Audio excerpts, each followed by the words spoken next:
Hi, I'm LDS in Medium, and thank you so much for tuning in today. I want to try to bring religion and spirituality closer together, and this is what this pod is all about.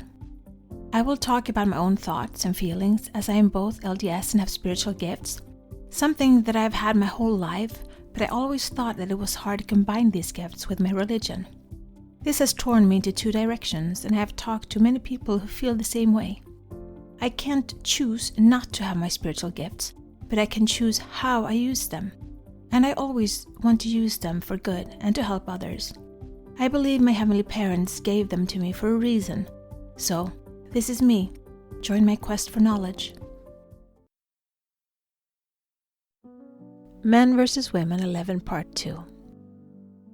As I dive into the next part of Chapter 11, Mark dives into some history aspects which I found quite interesting.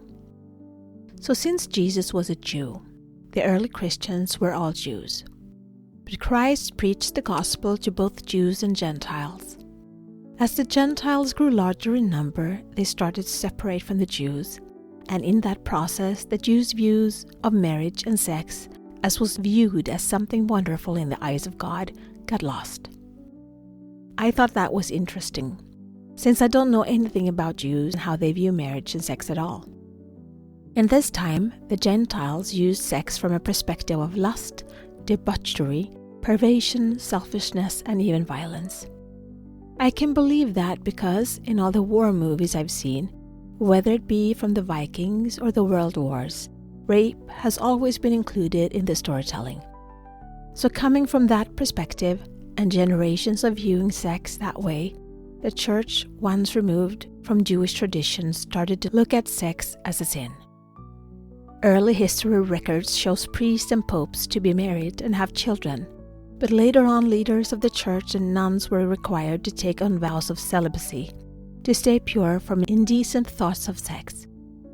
Married couples were asked to abstain from sex on Fridays out of respect for the death of Christ, and on Saturdays because of Virgin Mary, and on Sundays because of the resurrection of Christ, and on Monday and Tuesday and so forth.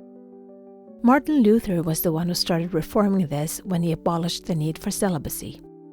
He then goes back to talk about how in Jewish traditions all young men were taught how to orgasm and how important it was for both to enjoy sex and not just for male gratification. It's a tough subject to talk about since it's so loaded with so much history, which pretty much all is negative. And even in our church, sex has been a taboo subject that I never got to hear much about, except outside of marriage it's a sin, and you should only do it with your spouse. The rest was up to school education and talking among peers and watching TV to figure out, well, we all know how that is exploited there. Then we can look to what Jesus teaches us from the New Testament, Matthew 19:5-6.